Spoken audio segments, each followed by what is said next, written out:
Olá, tudo bem? Eu sou Luiz Felipe Pimenta, sou especialista em intermediação imobiliária e hoje eu vou falar sobre as 4 formas mais usuais de se comprar um imóvel. Vou falar dos prós e contras de cada forma. Primeira forma, pagamento à vista, 100% através de recursos próprios. O cliente simplesmente faz um resgate dos seus investimentos, emite um cheque administrativo e lavra a escritura, fazendo o pagamento do cheque em favor do proprietário. Simples, sem nenhuma intermediadora.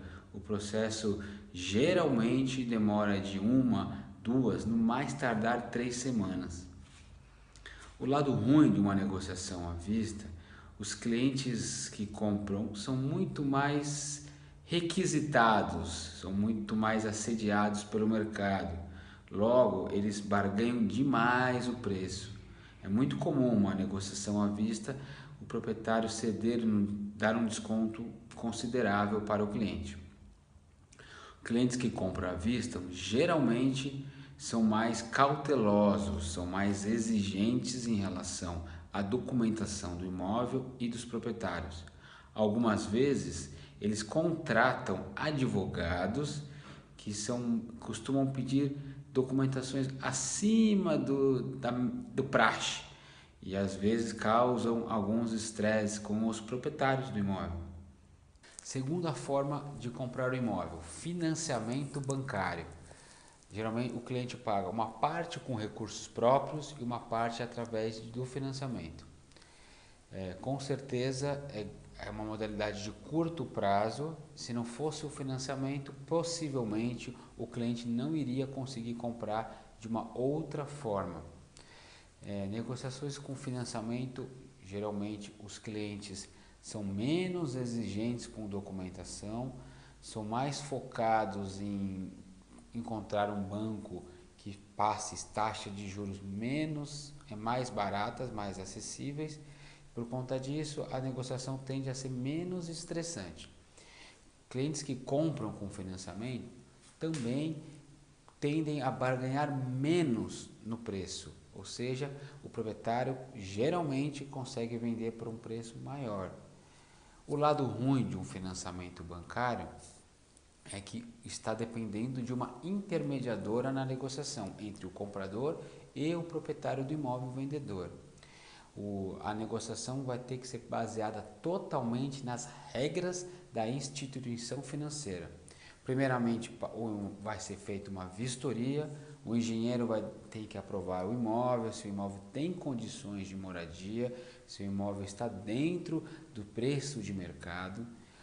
Existem alguns financiamentos bancários que o banco não emite carta de crédito antes, ou seja, somente depois da vistoria, de ser recolhido toda a documentação do comprador, toda a documentação do vendedor, que de fato o banco vai rodar a aprovação do crédito. Logo, somente depois de uns 30, 45 dias que a negociação vai dar certo ou não. Existem outros bancos que emitem a carta de crédito e aí sim o risco é menor da negociação não dar certo. Então, um dos riscos de um financiamento imobiliário é que um dos lados, os contras, é o risco de não dar certo a negociação. Terceira modalidade, aquisição à vista com o uso do fundo de garantia. Geralmente o cliente vai usar uma parte em dinheiro, uma parte em fundo de garantia ou totalmente em fundo de garantia. O lado bom desse tipo de modalidade é que não existe empréstimo de financiamento, é simplesmente saque do fundo de garantia, ou seja, o risco de não dar certo é bem menor. E o processo em si não é demorado, costuma em média 30 a 45 dias, dependendo de algumas burocracias. O lado ruim de uma aquisição de FGTS é que a negociação vai depender totalmente das regras de utilização do fundo de garantia. Em geral, o comprador não pode ter imóvel no nome, ele tem que seguir os requisitos de comprar para finalidade de moradia, mas a negociação depende totalmente de ser seguida as regras. Vai se depender também da vistoria do engenheiro, que precisa seguir condições de moradia, preço do mercado, e o dinheiro do fundo de garantia só vai cair da conta do proprietário após a conclusão do registro no cartório de registro de imóveis. Então, além de depois que assinar no banco o resgate do fundo, pode demorar aí mais de 15 até 30 dias para cair na conta do proprietário. Quarta modalidade, consórcios. Os consórcios são empresas que vendem o consórcio para os clientes e depois que a carta de crédito estiver contemplada, ele pode executar uma compra.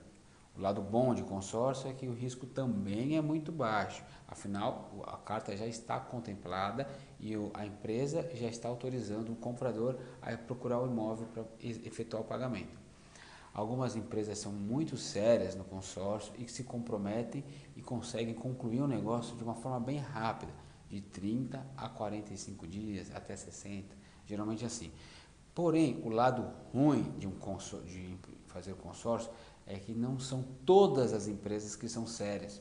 Tem algumas empresas de consórcio que se preocupam muito mais em vender o consórcio para o cliente comprador, de pagar aquela mensalidade e a taxa de administração, do que entregar a conclusão do negócio. Então eles não se preocupam muito em fazer uma forma rápida. Eu já tive diversas empresas não muito grandes de consórcio que demorou 6, 8, 9 meses.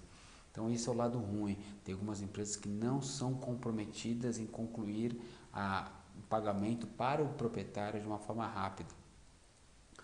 E começam a pedir uma série de documentos e terceirizam muito a análise de documentação e não se comprometem quase em nada com a conclusão do negócio. Bom, essas foram as 4 dicas, as 4 formas mais usuais de se comprar o imóvel e todas têm o lado bom e o lado ruim. Se você estiver recebendo uma proposta e provavelmente deve ser uma dessas formas de pagamento, analise os prós e contras. Consulte outras imobiliárias, outros corretores que estão vendendo da forma como qual você está recebendo essa proposta. Provavelmente eles vão te orientar e você vai saber o melhor a fazer para a sua negociação. Tá certo? Se você gostou desse vídeo, tiver alguma dúvida, escreva algum comentário. Eu vou responder, espero que eu consiga te ajudar.